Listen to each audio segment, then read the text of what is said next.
Olá, tudo bem? Meu nome é Sérgio, sou professor da disciplina Cooperativismo, Associatismo e Extensão Rural. É importante que tenham papel e caneta para apontar as dúvidas e postar no fórum Tira Dúvidas.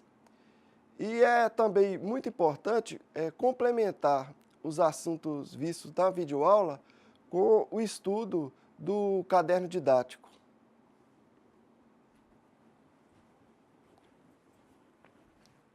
Dando uma pincelada nas aulas anteriores, falamos sobre as associações, que elas se caracterizam por reunir pessoas físicas ou pessoas jurídicas com os mesmos interesses ou interesses comuns, que as grandes decisões devem ser deliberadas em assembleia, com cada associado tendo direito a um único voto e que o patrimônio da associação é constituído pela contribuição dos associados.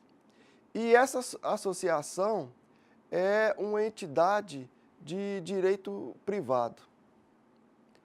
Falamos também que a liderança é a capacidade que alguém tem de conduzir um grupo de pessoas para atingir um objetivo comum. E pode acabar com a associação se essa liderança for ruim. Mas o sucesso do empreendimento, ela não depende somente dos líderes. A participação e o envolvimento efetivo de todos em toda iniciativa da associação, seja ela de caráter econômico ou social, é fundamental. Apresentamos também vários aspectos do cooperativismo, dando ênfase para os valores do cooperativismo, os 7 princípios e os símbolos do cooperativismo. Depois, mostramos a estrutura organizacional das cooperativas a nível mundial, a nível nacional e estadual. E alguns termos passaram a ser de conhecimento de vocês. ACI, ACB, ACE, cooperativa singular, cooperativa de segundo grau, federações, cooperativa de terceiro grau, confederações, para citar aí os mais importantes.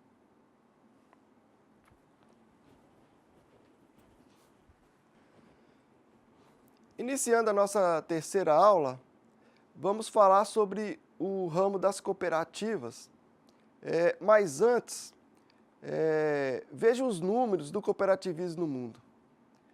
250 milhões de empregos em 100 países, congrega 1 bilhão de pessoas, 1 a cada 7 pessoas são cooperadas, existe 2,6 milhões de cooperativas no mundo. E olha só isso aqui, ó. Se as 300 maiores cooperativas do mundo fosse um país, seria a 9ª economia do mundo. O site da SNA, da Sociedade Nacional de Agricultura, traz alguns números do cooperativismo no Brasil. O cooperativismo emprega 360 mil pessoas e só no ramo agropecuário temos 1.543 cooperativas, com mais de 990 mil cooperados e 180 mil empregos formais. Segundo dados do Censo Agropecuário, 48% de tudo que é produzido no campo brasileiro passa, de alguma forma, por uma cooperativa. Ou seja, quase a metade do setor agropecuário. São números absolutamente consideráveis e posso dizer sem medo de errar, que muitos de vocês terão algum tipo de envolvimento com cooperativas. As informações do site Geração Cooperação dão conta de que são 13 os ramos do cooperativismo. É o agropecuário, de consumo, de crédito, educacional, especial, de infraestrutura, habitacional, mineral, de produção, de saúde, de trabalho, de turismo, de lazer e de transporte de cargas e passageiros. As cooperativas de consumo são as que buscam abastecer seus cooperados fazendo compras em comum.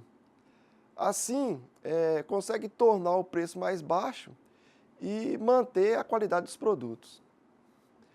As cooperativas sociais inserem no mercado, por meio do trabalho, as pessoas que precisam ser tuteladas ou que estão em situações de desvantagens. As cooperativas de trabalho nasceram quando profissionais autônomos se uniram para buscar melhores condições profissionais. São formadas por trabalhadores de um mesmo ramo que se propõem a realizar em comum suas atividades. As cooperativas educacionais são formadas por professores que se organizam como profissionais autônomos para prestar os serviços educacionais e por pais de alunos que buscam uma educação melhor para seus filhos, administrando a escola e contratando os professores. Seu objetivo é unir ensino de boa qualidade e preço justo. Já as cooperativas de transportes atuam na prestação de serviços de transporte de cargas e passageiros. Elas poderiam ser enquadradas no ramo de trabalho, mas devido às peculiaridades de sua atividade, tem uma denominação própria. Um dos mais tradicionais ramos do cooperativismo são as cooperativas agropecuárias, que englobam produtores rurais, agropastoris e de pesca. Cerca de 50% de toda a produção agropecuária brasileira passa, de alguma maneira, por uma cooperativa. Já a cooperativa de saúde, são as cooperativas desse ramo, são resultado da união de médicos e de outros profissionais de saúde que buscam oferecer uma alternativa aos custosos planos de saúde existentes. E as cooperativas de crédito são associações de pessoas que, por meio de ajuda mútua e de uma atuação coletiva, buscam uma melhor administração de seus recursos financeiros. Atuam na prestação de serviços como empréstimos e administração de poupanças. São equiparadas às instituições financeiras e têm seu funcionamento autorizado e regulado pelo Banco Central do Brasil. E as cooperativas habitacionais são as cooperativas que funcionam da seguinte maneira: os associados contribuem com um valor mensal e têm acesso a um determinado tipo de imóvel acordado previamente. E as cooperativas de produção? Bom, as cooperativas de produção, nelas os associados contribuem com o seu trabalho para a produção em comum de bens e produtos. A propriedade dos meios de produção é dos trabalhadores da cooperativa e há proprietários que não trabalham nela. Cooperativa de infraestrutura prestam de forma coletiva serviços essenciais, como energia, telefonia, limpeza pública, segurança e saneamento básico aos seus associados. Já a cooperativa mineral são cooperativas de mineradores constituídas para viabilizar a extração, a industrialização e comercialização de produtos minerais. Já as cooperativas de turismo e lazer, formado pelas cooperativas que atuam no setor de turismo e lazer, organiza as comunidades para disponibilizarem seu potencial turístico, hospedando os turistas e prestando para esses turistas os serviços. Pessoas que se encontram em desvantagem nos termos da lei ou que precisam ser tuteladas e são relativamente incapazes, como por exemplo menores de idade, também podem aderir ao cooperativismo, por meio do ramo das cooperativas especiais. Essas cooperativas promovem a inclusão social, a inserção no mercado de trabalho, a geração de renda e a cidadania. Essa classificação é uma classificação oficial e foi dada pela OCB.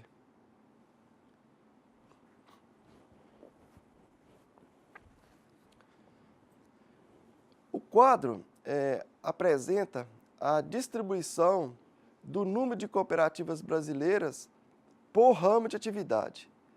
Veja que o agronegócio tinha, em 2007, 1.544 cooperativas, 16% do total de 9.538 cooperativas.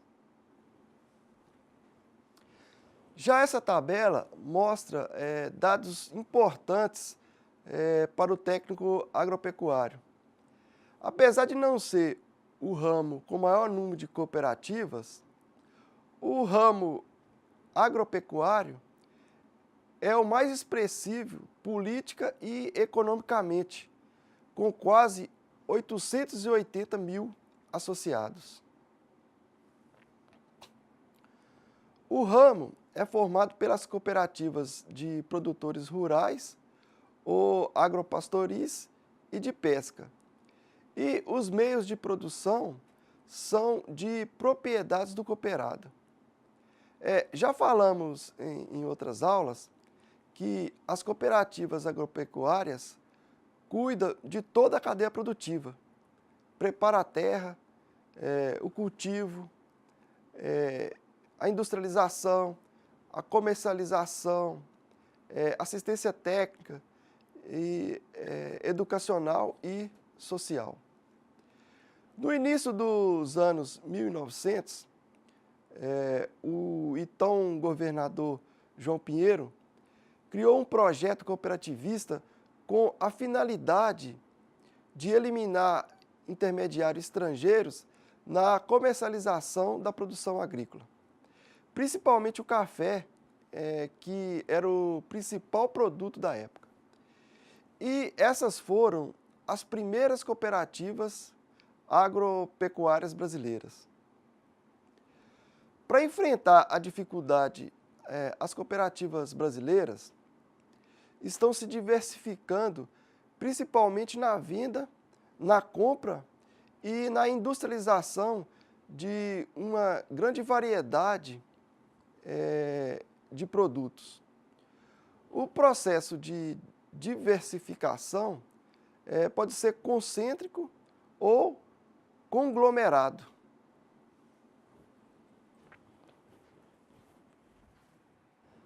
A diversificação pode ser chamada de concêntrica quando o processo é caracterizado pela ampliação dos mercados da cooperativa ou pela produção de novos produtos correlacionados com os já existentes.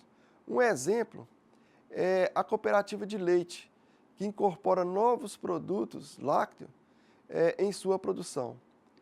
Ela produzia apenas queijo e requeijão e agora passa a produzir iogurte, bebidas lácteas e outros produtos. No conglomerado, a nova atividade não está relacionada com as antigas no aspecto tecnológico ou comercial. Temos como principal exemplo as cooperativas que abrem supermercados, postos de gasolinas e oficinas, por exemplo. Existem no Brasil grandes cooperativas, principalmente em São Paulo e no Paraná. Por exemplo, a Coamo do Paraná, do setor de trigo, é considerada hoje uma das maiores cooperativas agropecuárias do Brasil. A CAAL, Cooperativa Industrial de Alegrete, no Rio Grande do Sul, atua no setor de arroz irrigado. A mais forte do setor no país. Tem também a Cochupé, que é a Cooperativa Regional de Cafeicultores em Guaxupé. Hoje, a Cochupé conta com aproximadamente 11 mil cooperados e mais de 1.500 colaboradores.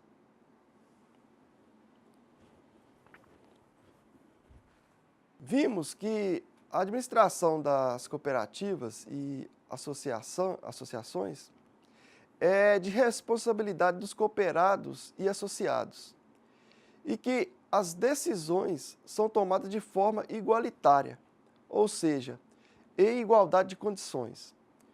O que importa não é o capital, mas cada pessoa. Só que, para viabilizar esse processo, é necessária uma estrutura onde as atividades são divididas, organizadas e coordenadas em uma estrutura chamada de estrutura organizacional.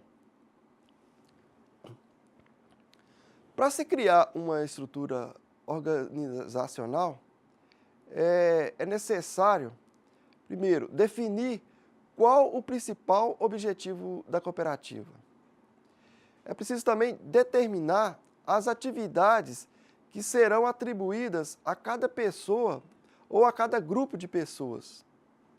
É preciso definir responsabilidades de cada membro e estabelecer hierarquia e autonomia em função de cada cargo. Uma maneira de representar essa hierarquia em empresas comerciais é através de um organograma. Mas veja o que diz o caderno didático.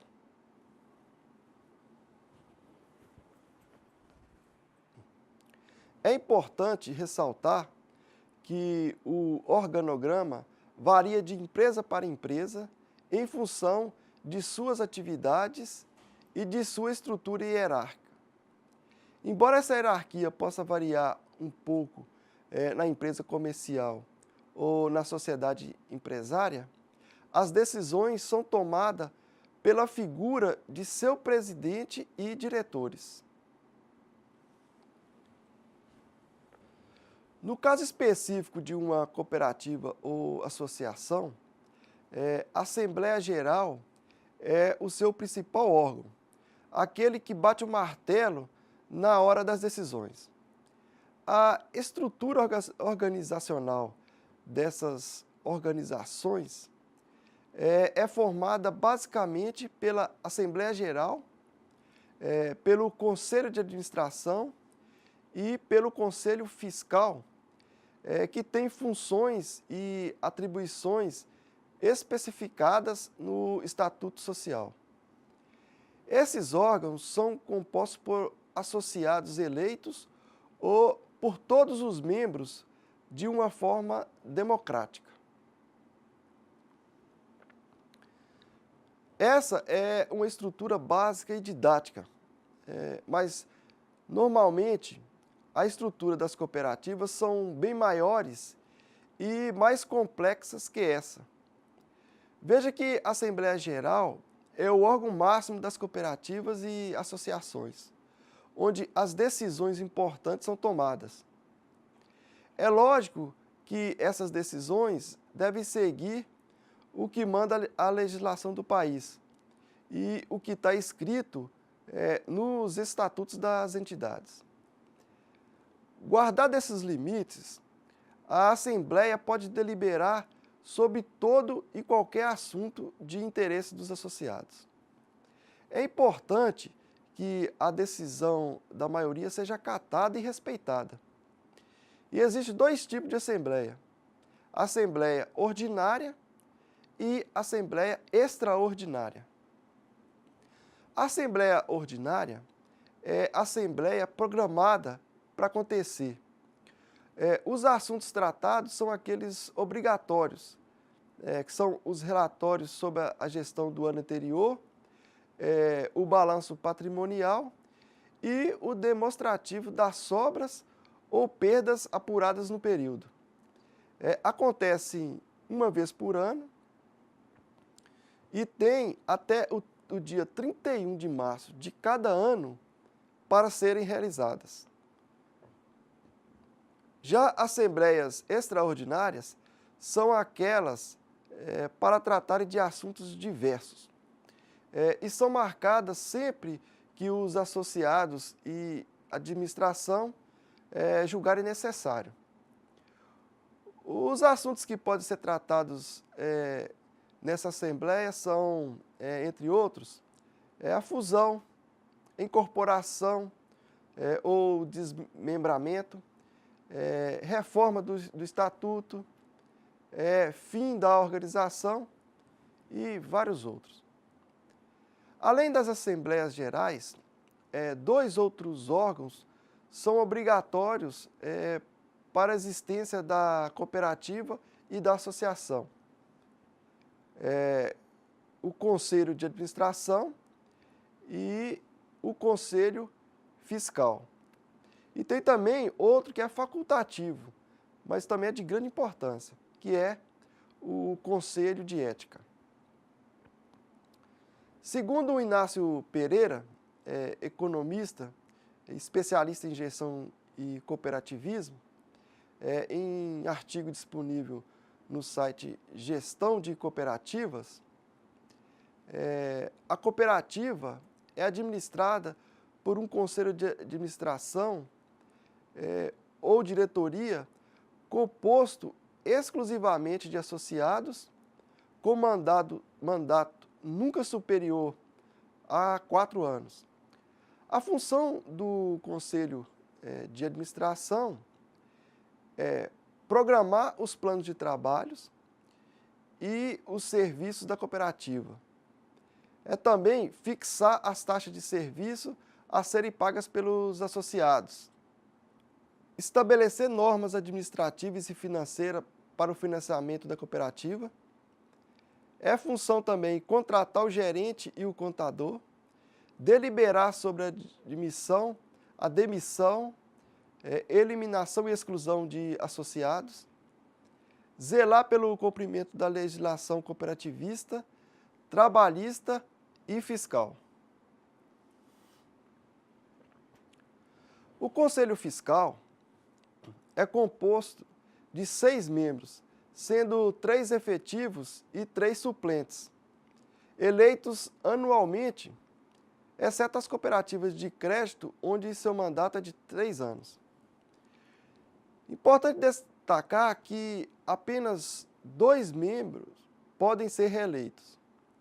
A função do Conselho Fiscal é verificar se existem reclamações dos associados nos diversos assuntos da cooperativa. É também em função do Conselho Fiscal examinar livros e documentos, examinar balanços e balancetes, convocar o gerente e o contador para esclarecimentos, convocar o conselho de administração quando necessário. É função também examinar e dar parecer sobre a prestação de contas do conselho de administração. E ainda verificar o cumprimento da legislação cooperativista, trabalhista e fiscal, além de participar ativamente dos trabalhos da cooperativa. De acordo com a lei, a mesma sugere que o Conselho Fiscal reúne-se ao menos uma vez a cada trimestre. Entretanto, para uma boa gestão da cooperativa, o adequado é que esse período seja mais próximo possível, chegando a pelo menos uma vez a cada mês. Essa orientação deve estar descrita no referido Estatuto da Cooperativa. Já o Conselho de Ética, como o próprio nome indica, o Conselho de Ética se envolve em assuntos éticos referentes à conduta dos membros da associação ou da cooperativa e em mediação aos conflitos dos cooperados ou dos associados.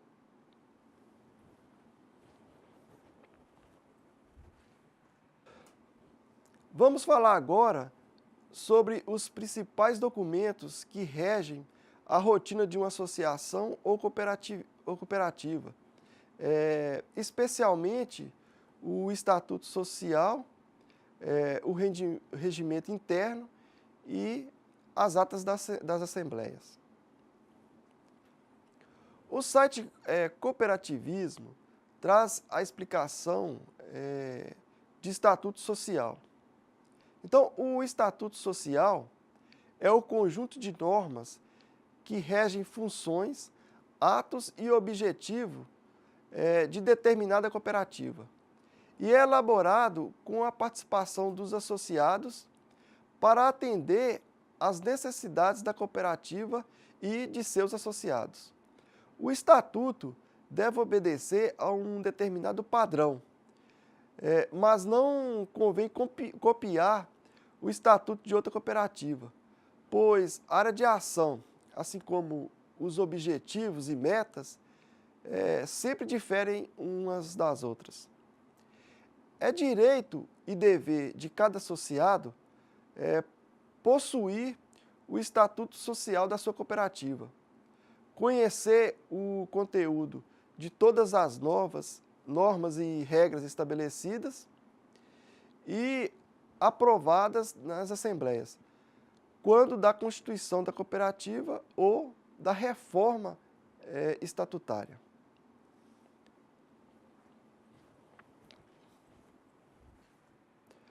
Os principais itens de um estatuto social são, primeiro, descrição geral da entidade, contendo denominação, local da sede administrativa, área de atuação, exercício social e prazo de duração. Segundo, objetivos da entidade, ou seja, quais são as principais metas que os associados pretendem atingir com a formação da entidade. O terceiro, direitos e deveres dos associados, é o que cada um pode fazer e o que eles têm a obrigação de fazer. 4. Regras para a escolha de seus dirigentes, ou seja, a diretoria executiva, o conselho administrativo e o conselho fiscal. O tempo estimado para o mandato de cada dirigente, que pode ser de até 4 anos para a diretoria e o conselho administrativo e de até 1 ano para o conselho fiscal. Funções dos diferentes órgãos administrativos, ou seja, quais são as atribuições de cada um dos órgãos. Punições a desvios de conduta e forma de julgamento. Ou seja, o que deve ser feito quando um dos membros desrespeita o que está determinado pelo Estatuto. E o último, as demais orientações que os membros julgarem importante para o funcionamento da entidade. Pois, apesar de existirem itens mínimos que compõem o Estatuto, não existe uma fórmula única. Tudo que for relevante para aquele grupo deve ser colocado no Estatuto.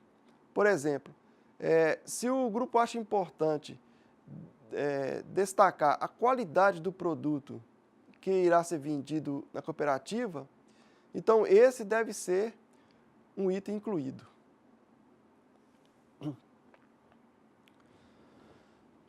O regimento interno, como o próprio nome indica, é um documento que regula as atividades no interior das cooperativas e associações. O regimento interno não é obrigatório, mas tem uma função prática que é de evitar que se mude constantemente o Estatuto, pois nele deve conter as diretrizes dos assuntos que variam rapidamente ou que dependem de aspectos que variam com frequência. Outra utilidade do regimento interno é que cada assunto ou setor, por exemplo, um regimento interno para compras, outro para produção, e aí simplificando, especializando e facilitando o entendimento de todos daquele setor. Bom, a ata é um documento onde são registrados todos os assuntos e decisões das assembleias. As opiniões, solicitações e reivindicações dos membros também são registradas na ata, durante as assembleias. A pessoa responsável pela elaboração da ata é o secretário-geral, que é membro da diretoria executiva.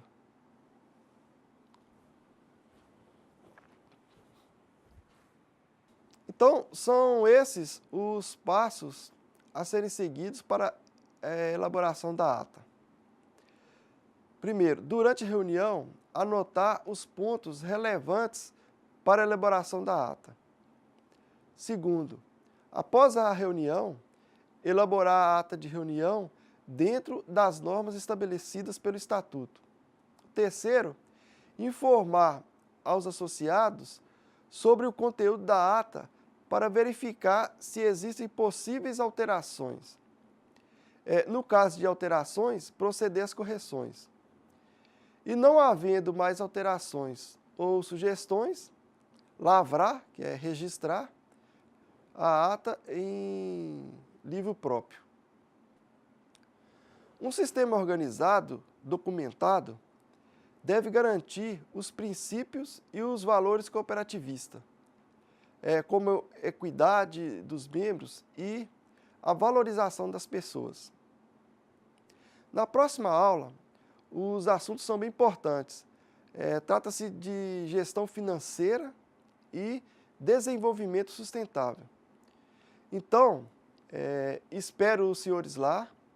Hoje ficamos por aqui. Obrigado e fique com Deus.